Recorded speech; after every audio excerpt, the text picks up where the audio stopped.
Assalamualaikum warahmatullahi wabarakatuh. Waalaikumsalam. Kepada yang terhormat Ibu Kepala SD Negeri 2 Bandung serta Bapak Ibu Guru SD Negeri 2 Bandung yang saya hormati. Pertama-tama marilah kita panjatkan puji syukur kehadiran Allah Subhanahu wa taala karena dengan keadaan sehat walafiat dan tanpa rintangan suatu apapun. Selanjutnya, sholawat serta salam juga tak lupa kita sajukan kepada Nabi kita Muhammad SAW yang insya Allah kita nantikan syafaatnya di Yaumul Qiyamah nanti. Bapak Ibu, perkenankan di sini saya sebagai MC dalam acara diseminasi budaya positif Indonesia Raya. Selanjutnya sambutan Kepala SD Negeri 2 Bandung. Kemudian acara inti yang akan disampaikan oleh Ibu Evidia Susanti SPD, kemudian doa dan yang terakhir penutupan. Memasuki acara bacaan basmalah bersama-sama.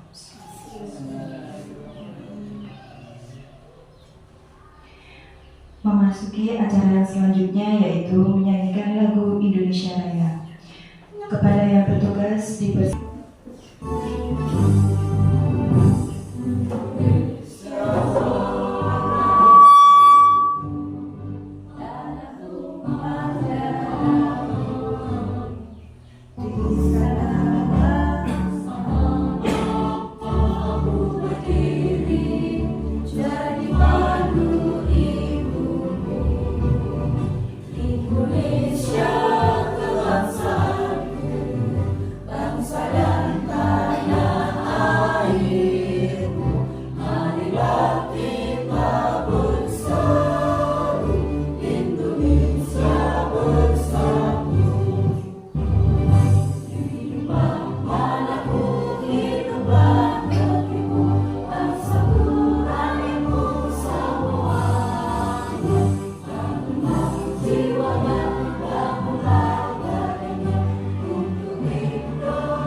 Assalamualaikum warahmatullahi wabarakatuh.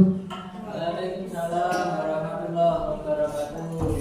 Bapak Ibu Guru SDN 2 Bandung yang saya hormati, marilah kita bersama-sama mengucapkan puji syukur kehadirat Allah Subhanahu wa taala yang mana kita semuanya dapat berkumpul di sini dalam keadaan sehat walafiat tanpa ada suatu apapun.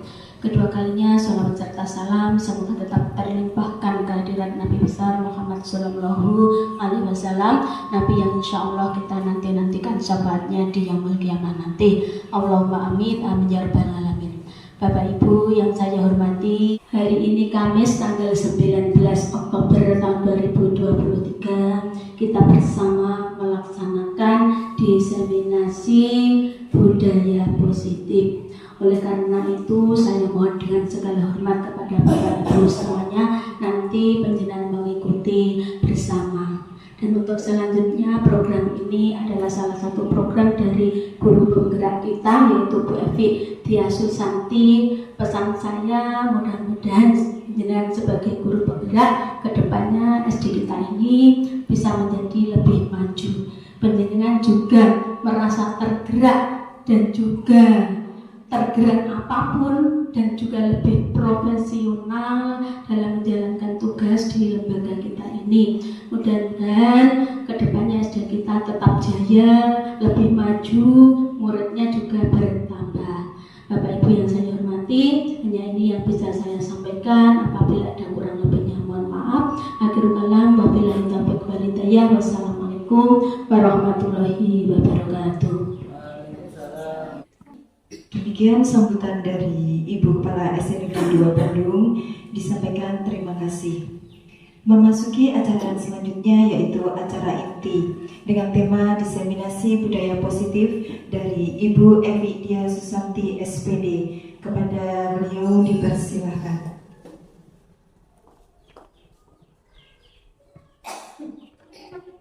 Bismillahirrahmanirrahim. Terima kasih atas waktu yang diberikan kepada saya. Assalamualaikum warahmatullahi wabarakatuh. Waalaikumsalam warahmatullahi wabarakatuh. Yang terhormat Ibu Kepala Sekolah SD Negeri 2 Bandung, yang kami hormati Bapak Ibu Guru SD 2 Bandung. Pertama-tama, marilah kita panjatkan puja dan puji syukur kehadiran Tuhan Yang Maha Esa, yang mana pada hari ini, Kamis tanggal 19 Oktober 2023, kita dapat berkumpul di tempat ini dalam keadaan sehat walafiat. Tak lupa selawat serta salam senantiasa kita haturkan pada junjungan kita Nabi besar Muhammad Sallallahu Alaihi Wasallam, yang senantiasa kita nantikan syafaatnya di yaumul kiamat nanti. Sebelumnya saya ucapkan terima kasih sudah meluangkan waktunya di sela-sela jam pembelajaran untuk mengikuti diseminasi budaya positif. Bapak Ibu, kegiatan ini adalah merupakan aksi nyata dari modul 1.4, yaitu budaya positif di sekolah. Saya di sini mohon maaf sebelumnya, tidak bermaksud untuk menggurui atau apapun. Saya di sini hanya ingin berbagi dan sharing apa yang saya dapatkan selama saya mengenyam pendidikan di program guru penggerak.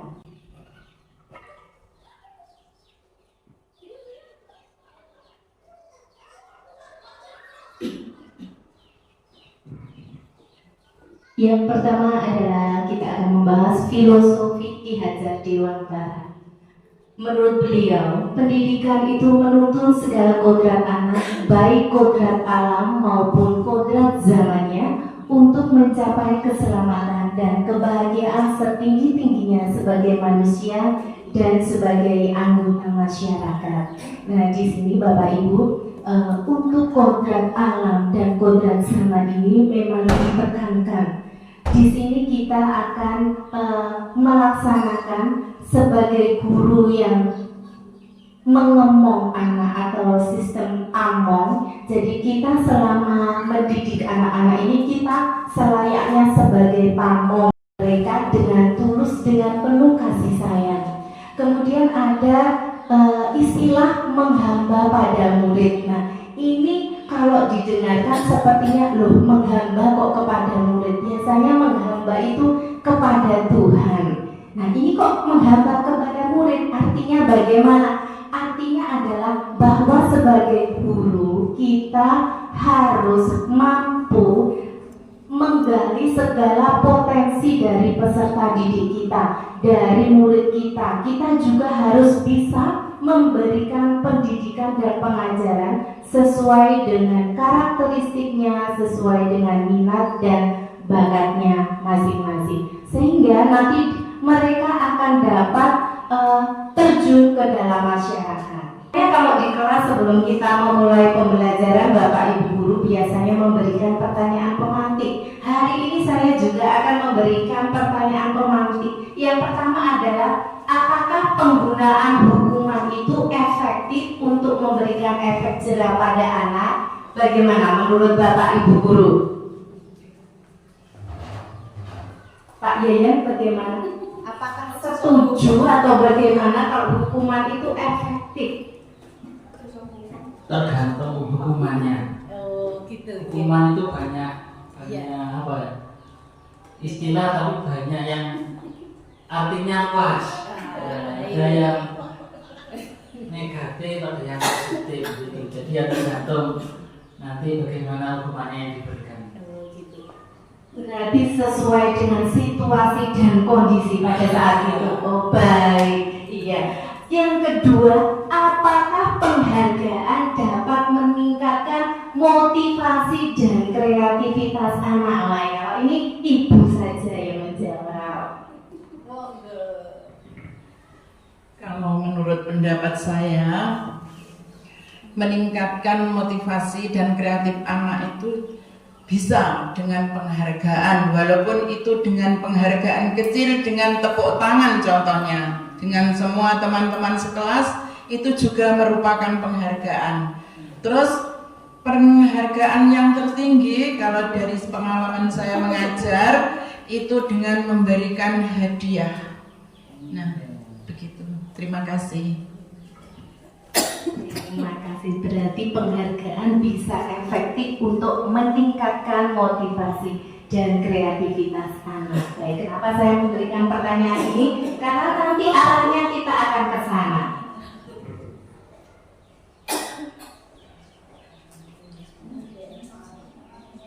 Nah, saya akan mengajak Bapak Ibu untuk ini. Ada games cobalah buka. Coba salah satu dari Bapak dan Ibu ada yang menggenggam tangannya.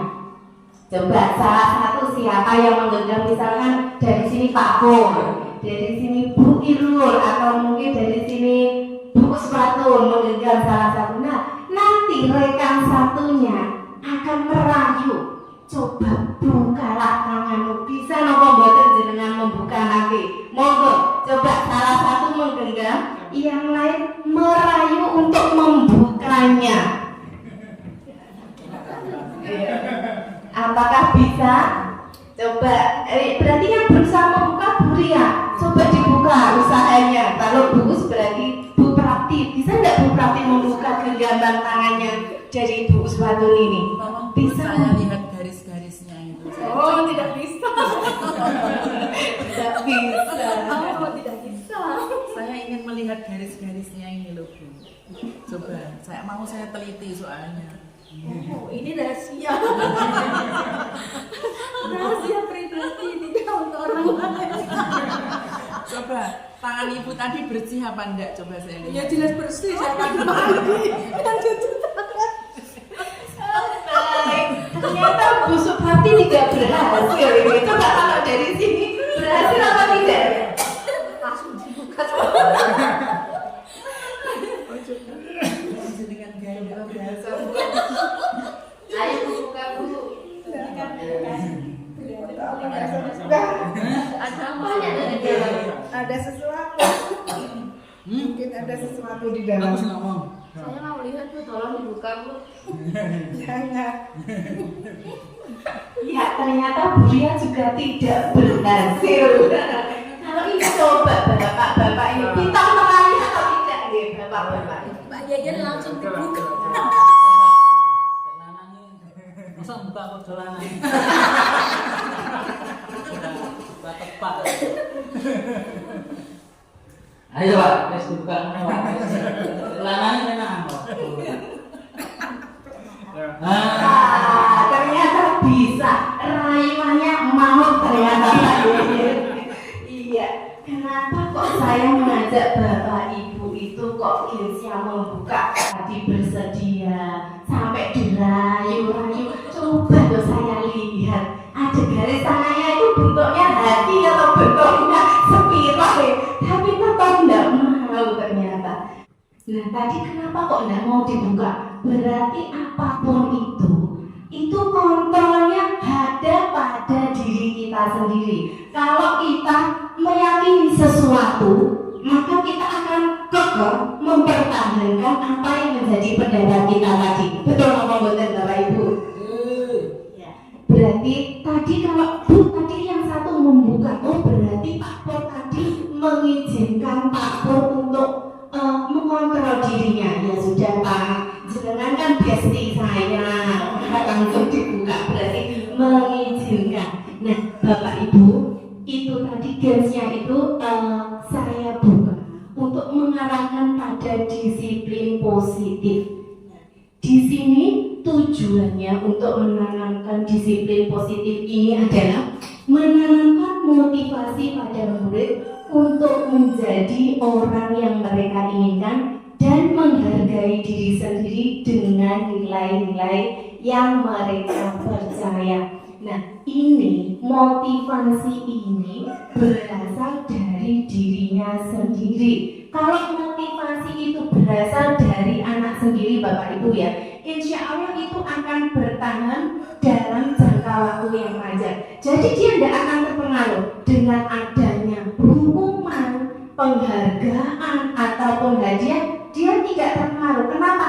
Karena sudah tertanam dalam dirinya. Nah, ini sesuai dengan penelitian dari Dr. William Glasser dan control theory choice yang kemudian berkembang menjadi choice theory. Nah, di situ ada beberapa miskonsepsi.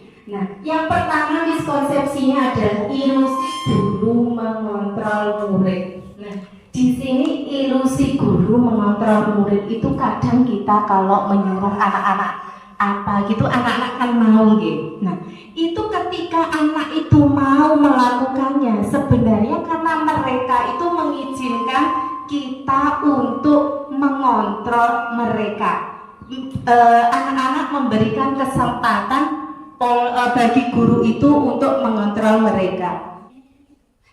Bahwa semua penguatan positif itu efektif dan bermanfaat. Jadi segala bentuk bujukan, segala bentuk penguatan itu termasuk dalam bentuk kontrol. Yang selanjutnya adalah ilusi bahwa kritik dapat membuat orang merasa bersalah. Nah, ini Bapak Ibu menggunakan kritik dan rasa bersalah itu justru akan membawa murid kita pada identitas yang gagal. Kenapa? Karena mereka akan merasa bersalah, mereka akan merasa rendah diri. Jadi dia sudah mengecap dirinya sendiri, oh berarti aku ini gagal, oh berarti ini aku tidak bisa kalau gitu. Nah, ini yang bahaya. Selanjutnya adalah ilusi bahwa orang dewasa itu memiliki hak untuk memaksa. Biasanya orang dewasa beranggapan karena sudah kenyang pengalaman, maka kita bisa memaksakan segala perilaku. Nah, ini nanti yang terjadi adalah terkadang itu timbul permusuhan. Ada murid akhirnya merasa dendam.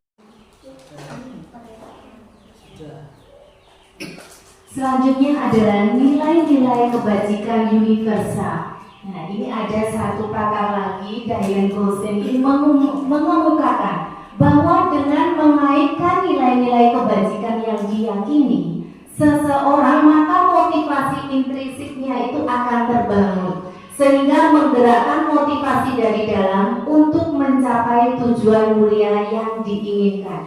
Nah, Bapak Ibu, apa soal nilai-nilai kebajikan universal ini? Nilai kebajikan universal ini adalah nilai-nilai yang disepakati bersama, lepas dari apapun itu suku bangsanya, agamanya, bahasanya, maupun latar belakangnya. Jadi itu sudah diyakini oleh seluruh masyarakat. Nah, dalam kurikulum Merdeka ini, nilai kebajikan yang ingin ditonjolkan dan ingin ditampilkan adalah profil pelajar Pancasila. Ada berapa Bapak Ibu kemarin? Ada 6. Yang pertama, berakhlak mulia, ya, berwawasan global, kemudian gotong royong, kreatif, mandiri, dan bernalar kritis. Iya, ini yang kenapa kurikulum Merdeka ini mengambil nilai kebajikan profil pelajar Pancasila, karena ingin anak-anak itu menjadi profil yang tidak hanya berkarakter, tapi mereka juga dapat mandiri, dapat berkolaborasi, kemudian mereka dapat menghadapi tantangan zaman. Oleh karena itulah tercetus profil pelajar Pancasila.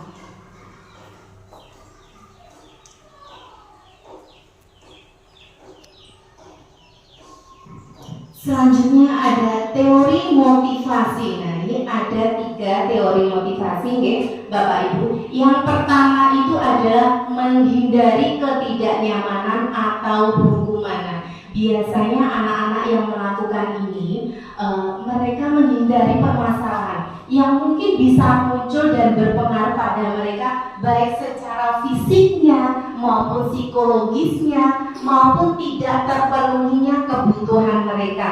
Nah, ini termasuk dalam motivasi yang paling terendah dalam teori motivasi. Karena motivasi ini berasal dari luar atau motivasi eksternal. Yang kedua adalah mendapatkan imbalan atau penghargaan dari orang lain. Nah, anak-anak yang melakukan ini biasanya melakukan sesuatu itu untuk mendapatkan pujian. Nah, menurut mereka itu penting mendapatkan pujian, mendapatkan penghargaan, dan mereka meletakkannya ke dalam dunia berkualitas mereka. Dunia berkualitas itu sesuatu yang dianggap teramat sangat penting bagi mereka. Kemudian ini juga sama nih dengan yang teori pertama tadi, termasuk dalam motivasi eksternal. Berarti mereka melakukannya hanya untuk mendapatkan pujian, penghargaan, imbalan. Nah, yang ketiga adalah menjadi orang yang mereka inginkan dan menghargai diri sendiri dengan nilai-nilai yang mereka percaya. Nah, ini yang ideal ya Bapak Ibu, karena ini termasuk dalam motivasi intrinsik, berasal dari dalam dirinya sendiri. Dan kalau ini sudah terpatri dalam diri anak, maka dia akan bertahan dalam jangka waktu yang panjang. Jadi dimanapun mereka berada, kapanpun mereka berada, mereka akan tetap meyakininya. Karena apa? Karena mereka yakin atau menghargai, mereka melakukan sesuatu itu karena nilai-nilai yang sudah diyakini tersebut.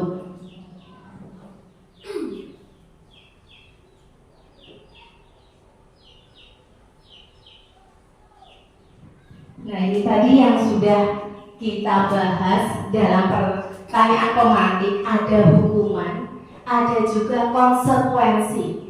Kalau hukuman ini ya Bapak Ibu ya, biasanya dapat berupa fisik atau bisa juga berupa psikis ya, bisa dengan tidak hanya perbuatan, kadang dengan perkataan yang menyakiti. Biasanya sifatnya itu tidak terencana atau tiba-tiba. Nah, kita sering mengalami ini kalau di sekolah, biasanya tiba-tiba anak ada saja lakunya yang agak-agak menyimpang gitu. Nah, biasanya hukuman ini bersifat satu arah, hanya diberikan oleh guru. Anak-anak hanya menerimanya.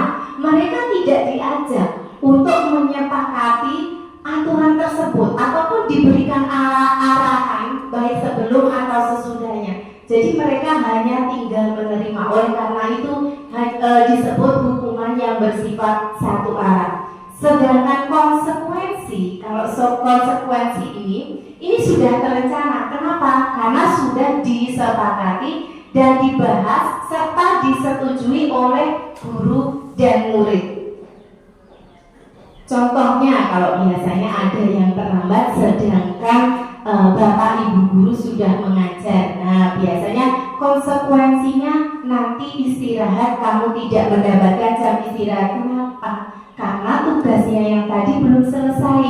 Nah, ini biasanya memberi efek untuk jangka waktu yang pendek. Ajak ice breaking dulu, kita joget-joget dulu. Saya lihat kok, aduh, apa mungkin karena sudah ngemil jadi agak ngantuk gitu. Kita ice breaking dulu, kita berdiri dulu.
Satu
boten ngantuk nggih Bapak Ibu karena kita ambilnya di jam siang, jadi saya yakin Bapak Ibu ya agak-agak ngantuk sedikit.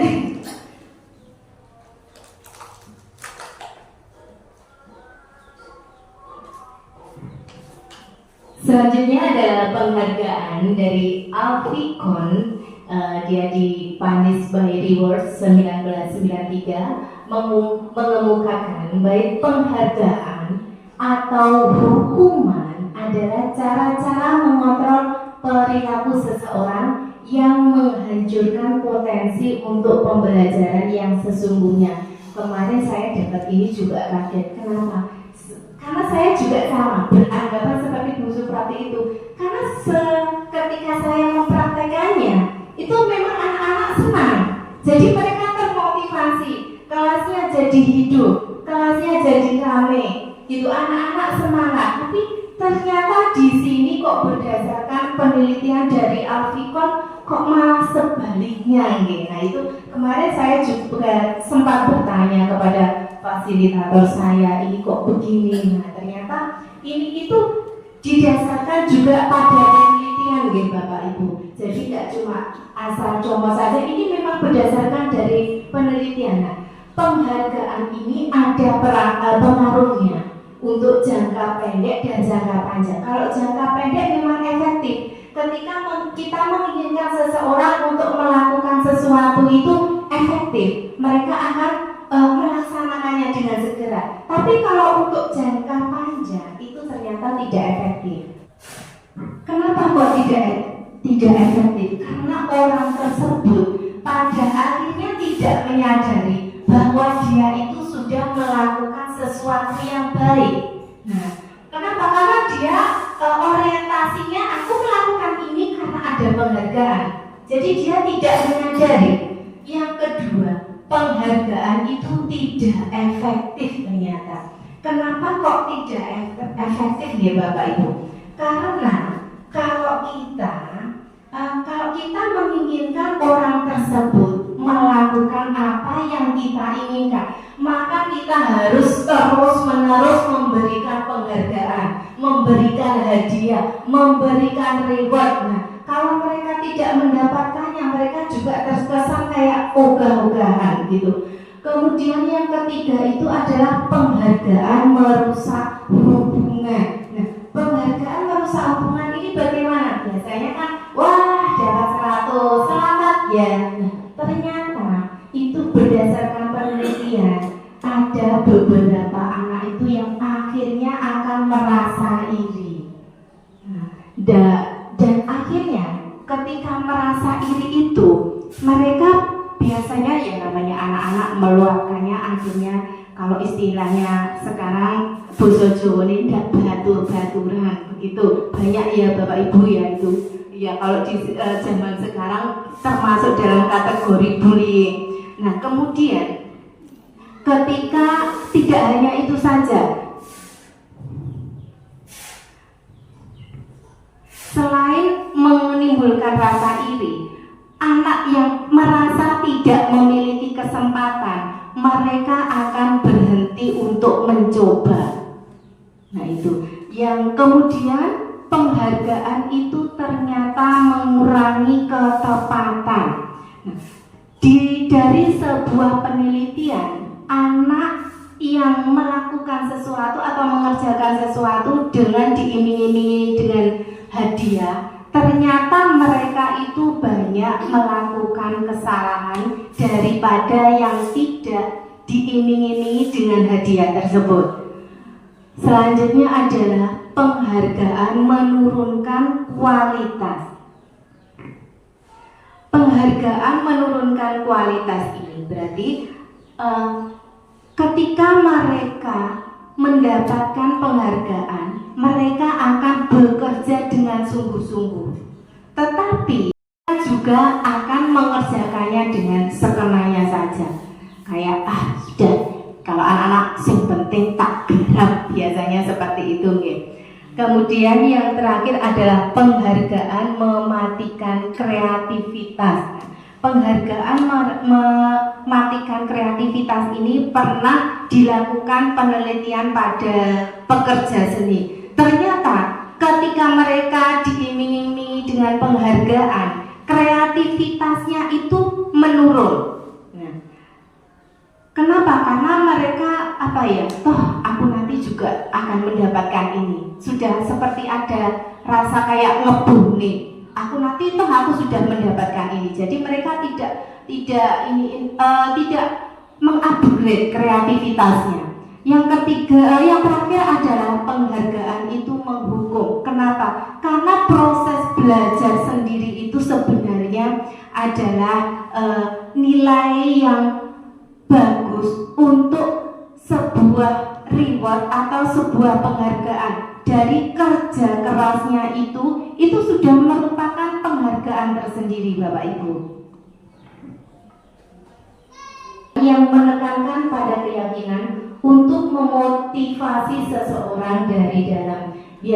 Kalau sekarang akhir-akhir ini kita kenal dengan kesepakatan kelas. Kemarin ketika kita mengisi SKT, wonten nggih Bapak Ibu ini kesepakatan kelas. Nah, kesepakatan kelas ini diambil dari peraturan-peraturan yang ada di sekolah, kemudian dirumuskan menjadi kesepakatan kelas. Apakah sama dengan keyakinan kelas? Menurut Bapak Ibu sama napa boten antara kesepakatan dan keyakinan? Monggo siapa yang mau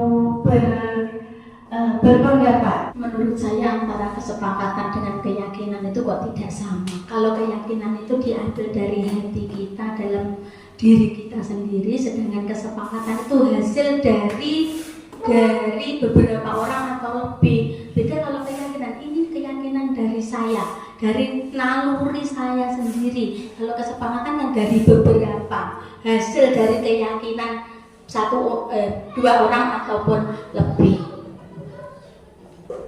Terima kasih Bu Us. Iya, betul sekali. Antara kesepakatan dan keyakinan itu tidak sama, Bapak Ibu. Kalau kesepakatan itu benar yang dikatakan Bu Uswanto tadi, itu adalah pendapat dari beberapa orang atau lebih. Nah, itu mereka membentuk suatu kesepakatan. Biasanya kalau kita di kelas itu diambil dari peraturan-peraturan kelas. Nah, kalau keyakinan ini levelnya lebih tinggi. Kenapa? Karena itu sudah diyakini dalam hati. Jadi apapun bentuknya itu, mau mendapatkan hukuman, mau mendapatkan penghargaan atau imbalan atau tidak, dia akan tetap meyakininya. Karena kenapa? Sudah tertanam dalam hatinya. Nah, ini untuk pembentukan keyakinan kelas atau sekolah ini ada beberapa langkah nih Bapak Ibu. Biasanya ini lebih bersifat abstrak karena apa? Diyakini dalam hati. Kemudian keyakinan itu biasanya berasal atau berupa dari pernyataan-pernyataan universal tadi.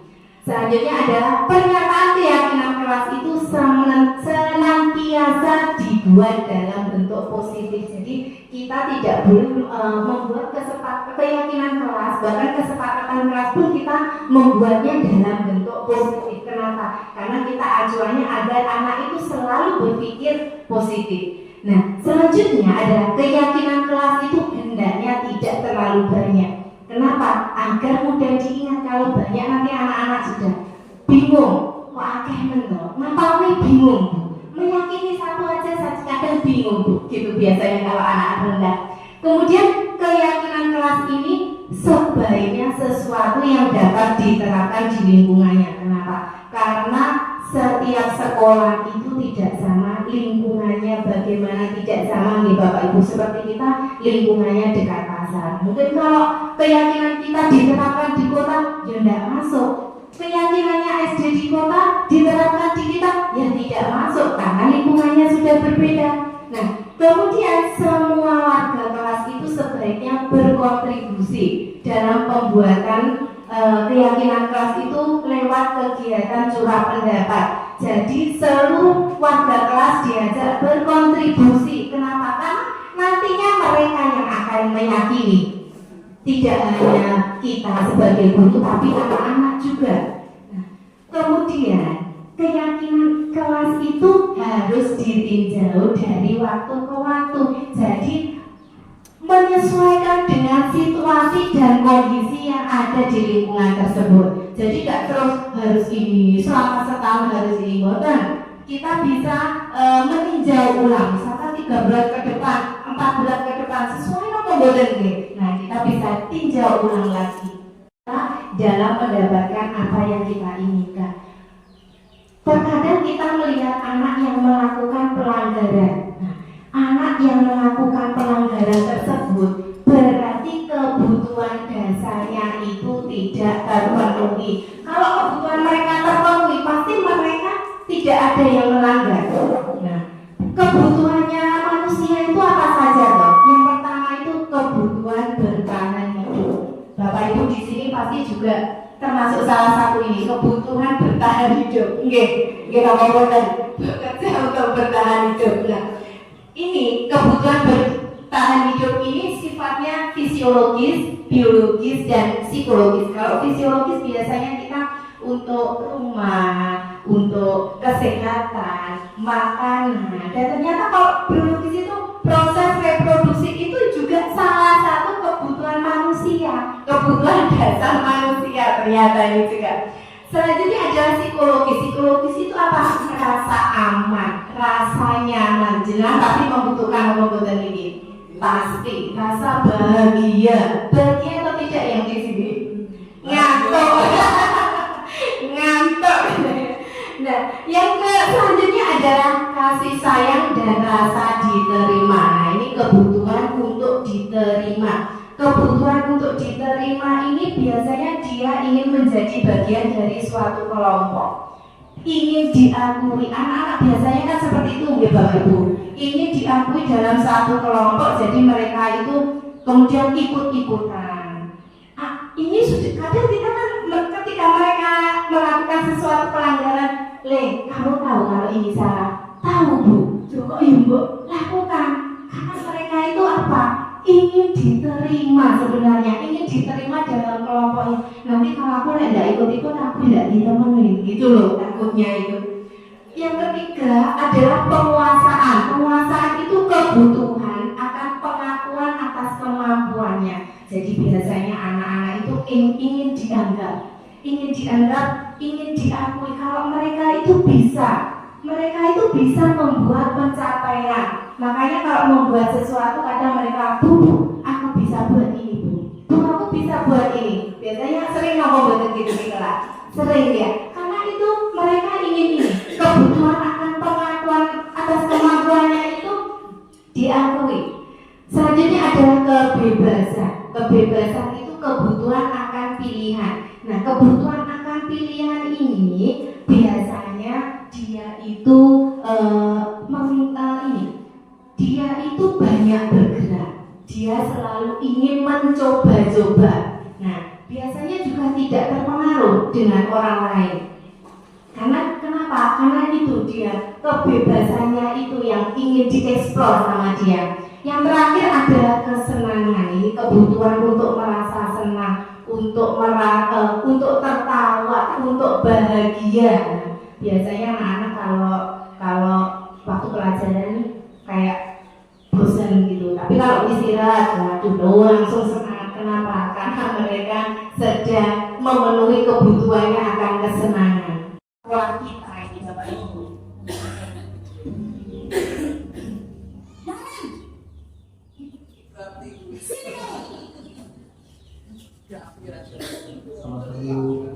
Selalu terlambat. Kamu deh pasti terlambat. Aku, saya. Apa? Apa coba?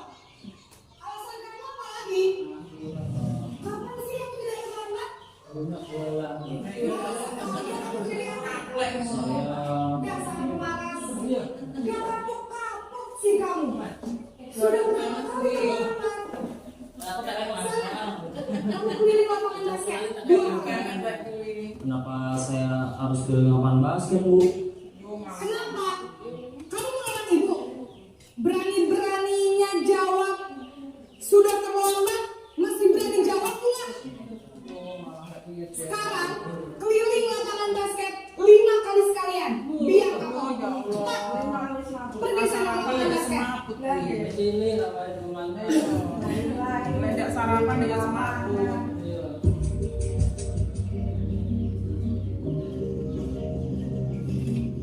Naren,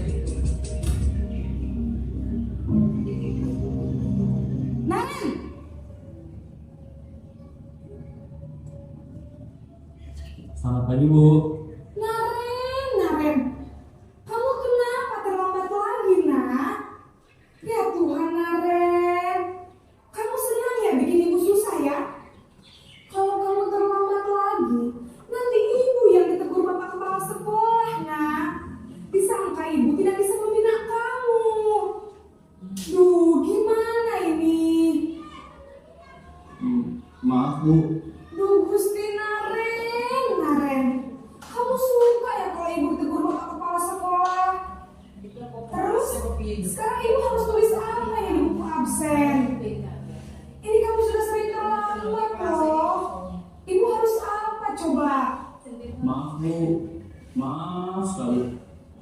Ya sudah, lain kali jangan bikin ibu susah lagi ya nak ya. Ibu tidak akan kuat lagi kalau kamu begini terus. Bisa jantungan kalau ibu.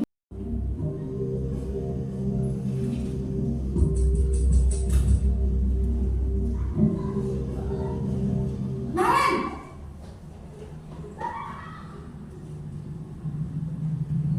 Selamat pagi, Bu. wah, sudah jam berapa ini nak? Terlambat lagi ya sayang. Iya, Bu. Habis ibu saya lupa bangunkan saya, Bu. Kamu malah menyalahkan ibu kamu. Kamu bukannya anak yang larinya paling kencang. Kok terlambat sih? Iya, Bu. Saya memang terlambat bangun tadi. Baik, saya lanjutkan. Selanjutnya ada 5 posisi kontrol menurut Diane Gosen. Nah, yang pertama tadi kita sudah melihat atau menonton videonya. Yang pertama adalah guru dengan posisi kontrol penghukum. Biasanya ini menggunakan hukuman fisik maupun verbal. Nah, contohnya bagaimana ini? Contohnya biasanya mereka menggunakan kata-kata patuhi aturan saya. Kamu selalu saja salah. Nah, ini biasanya tipe penghukum. Kira-kira Bapak Ibu di sini ada yang tipe penghukum? Tidak.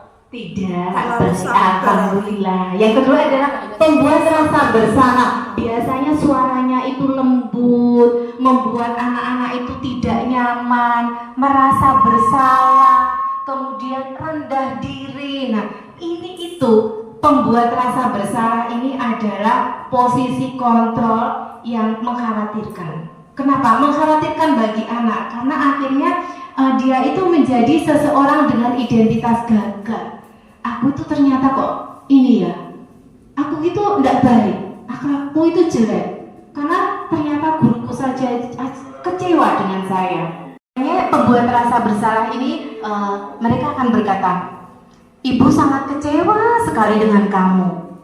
Gimana coba kalau orang tuamu tahu kamu berbuat begini? Nah, ini bahaya ini Bapak Ibu. Ya, kemudian ada posisi kontrol teman. Ini tidak menyakiti murid. Tapi ada segi positif dan negatifnya. Kalau positifnya anak merasa nyaman, hubungan dengan guru itu terjalin dengan baik.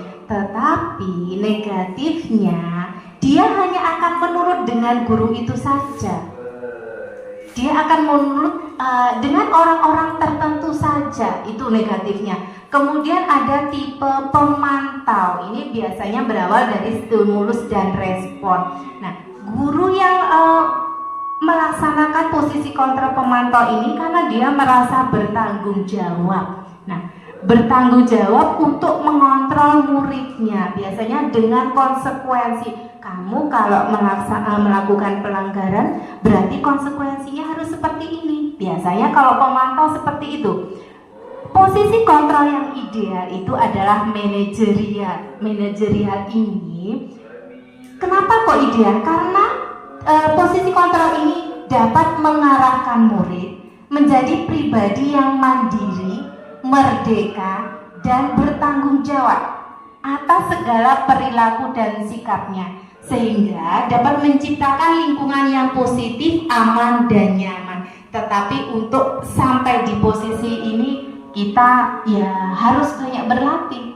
Karena ini level tertingginya. Ketika seorang guru berada di posisi manajerial, dia bisa memposisikan sebagai teman sekaligus juga sebagai pemantau. Tetapi dia juga bisa mengarahkan anak untuk mencari solusi dari masalah yang ia timbulkan, dari pelanggaran yang ia timbulkan. Ini segitiga restitusi ini masih ada kaitannya dengan posisi 5 posisi kontrol tadi nih Bapak Ibu. Yang pertama itu menstabilkan identitas.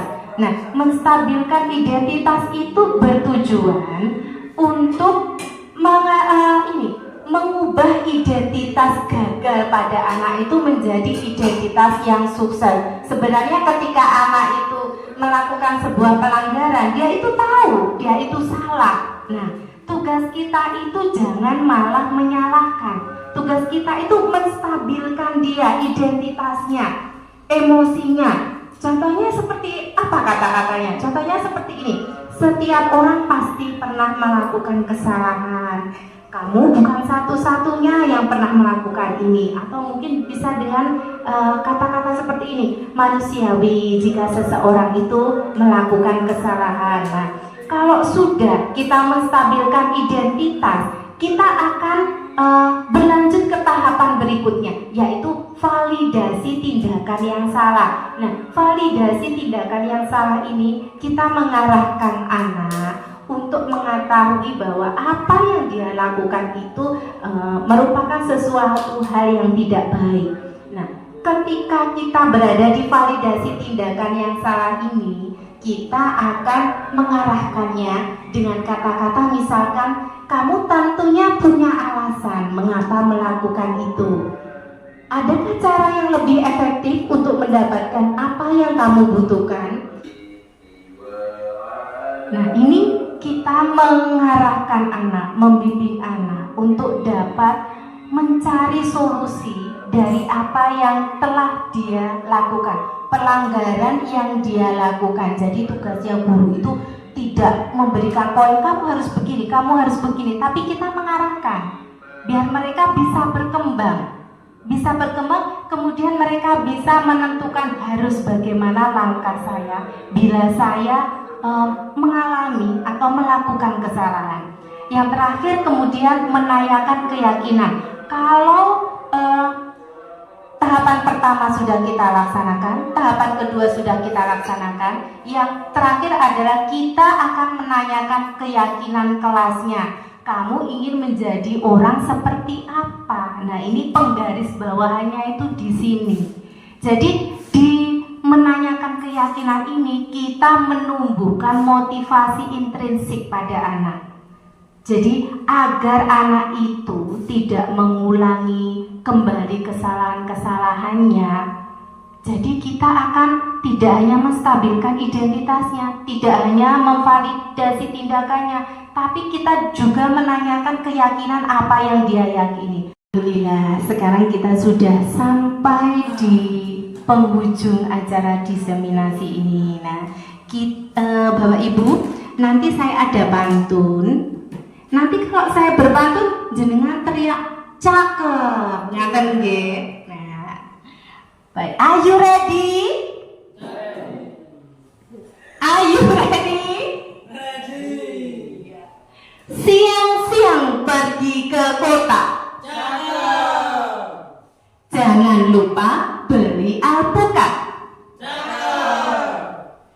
Demikian diseminasi kita. Semoga bisa bermanfaat. Bapak Ibu, saya sampaikan terima kasih yang sebesar-besarnya atas apresiasinya hari ini pada saya. Sudah berkenan meluangkan waktu di sela-sela kesibukannya untuk mengikuti diseminasi budaya positif dari tugas saya sebagai calon guru penggerak Angkatan 9 Kabupaten Tulungagung. Selanjutnya saya serahkan kepada beliau Ibu MC kita hari ini, Ibu Mega Kartika Devi. Wassalamualaikum warahmatullahi wabarakatuh. Demikian serangkaian acara inti yang telah disampaikan oleh Ibu Evidia Susanti SPD. Semoga semua yang disampaikan bisa bermanfaat untuk kita ke depannya. Amin amin ya rabbal alamin. Memasuki acara yang selanjutnya yaitu doa. Kepada Bapak Purwo Cahyono dipersilakan.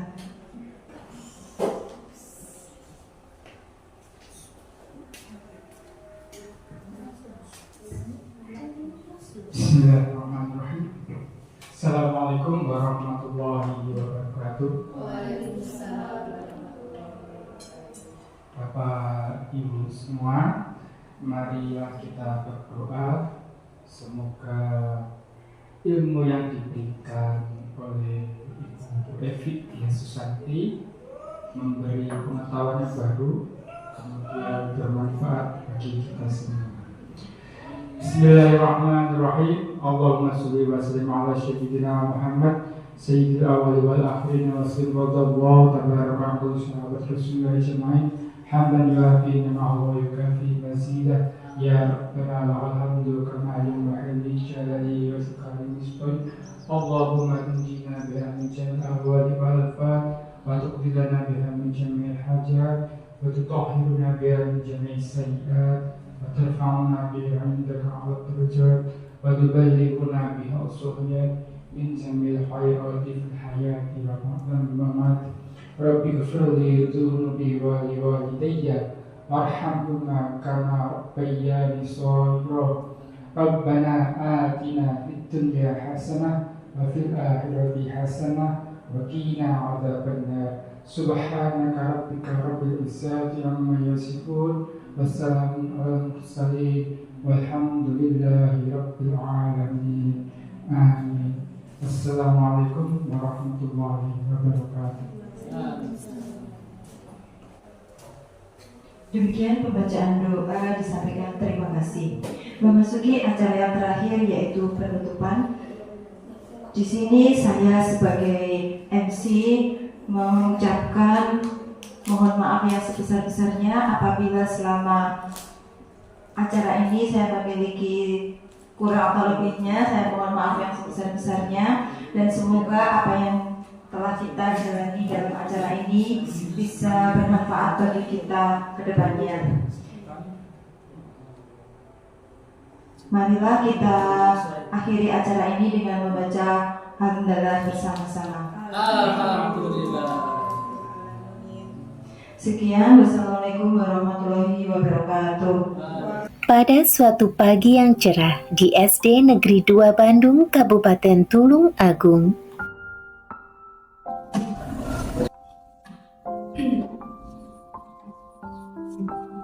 Assalamualaikum, maaf Bu, saya terlambat. Waalaikumsalam warahmatullahi wabarakatuh. Silakan duduk, Debbie. Baik Bu. Kok tumben hari ini Debbie terlambat? Maaf Bu, saya tadi bangun kesiangan.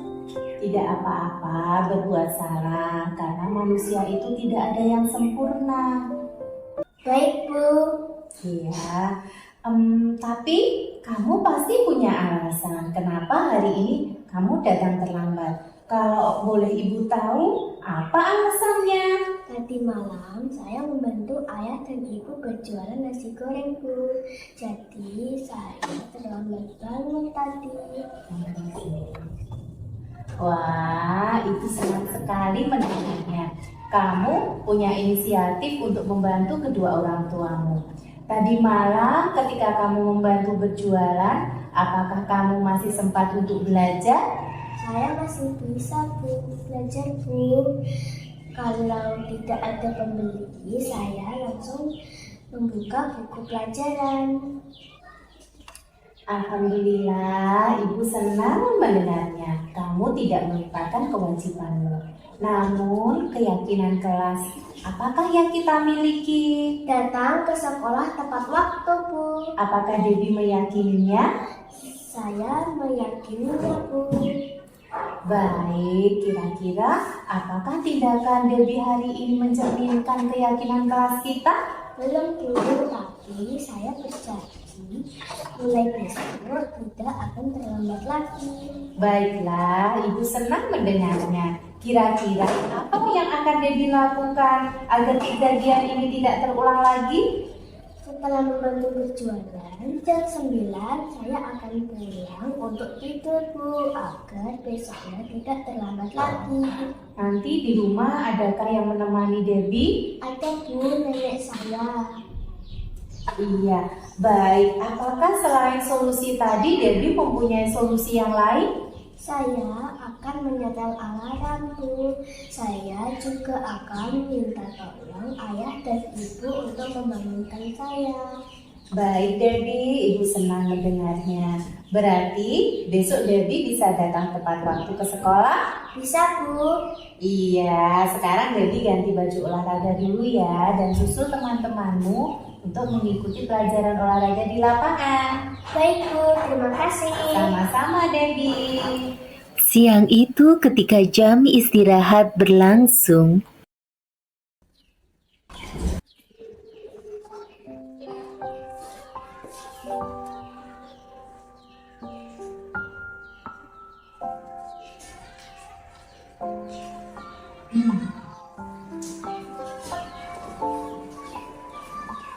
David, saya sebel sama teman-teman karena mengajak saya. Loh, datang-datang kok langsung marah-marah ini kenapa? Tadi kan kami main bersama, kemudian teman-teman menuduh saya berbuat curang. Teman-teman mengolok-olok saya, Bu. Ya saya bentak-bentak saja semuanya. Oh, begitu. Ibu paham bagaimana perasaan kamu. Marah dan kesal itu manusiawi. Tidak ada manusia yang sempurna. Pasti setiap manusia juga pernah merasakan yang namanya marah, kesal. Ibu juga pernah merasakan seperti itu. Kalau ibu jadi kamu, mungkin ibu juga akan marah seperti kamu, seperti tadi. Betul, Bu. Rasanya saya ingin menonjol mereka satu persatu. Tadi selain membentak, apakah Jihan melakukan hal yang lebih dari itu? Tidak, Bu. Saya hanya membentak mereka. Ibu senang kamu tidak melakukan hal yang lebih dari itu. Ibu bangga kamu bisa meredam emosi kamu. Bagaimana perasaannya Jihan setelah membentak teman-teman tadi? Sebenarnya saya juga merasa bersalah, Bu, karena sudah membentak teman-teman. Baiklah, menurut Jihan, keyakinan kelas apa yang belum Jihan tunjukkan karena kejadian tadi? Saling menghormati dan menghargai, Bu. Apakah kamu meyakininya? Iya, Bu, saya meyakininya. Baiklah, kira-kira apa yang akan Jihan lakukan jika mengalami kejadian seperti hari ini? Saya akan mengontrol amarah saya, Bu. Bu Evi senang sekali mendengarnya. Apakah ada hikmah dari kejadian hari ini? Ada, Bu. Kita harus saling menghargai dan menghormati dengan siapapun. Kita juga harus mengontrol emosi kita. Ibu senang sekali mendengarnya Jihan. Ibu bangga pada kamu. Sekarang Jihan bermain bersama teman-teman lagi ya.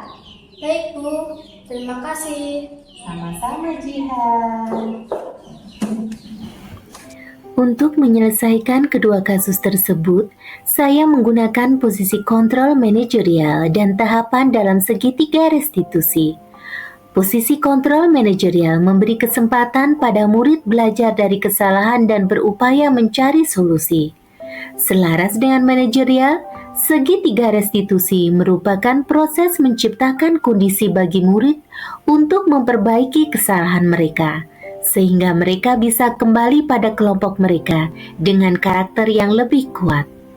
Dengan penggunaan keduanya, harapan saya, murid dapat menumbuhkan disiplin positif dalam diri mereka sendiri, di mana mereka dapat bertanggung jawab dalam mengelola perilaku mereka sendiri.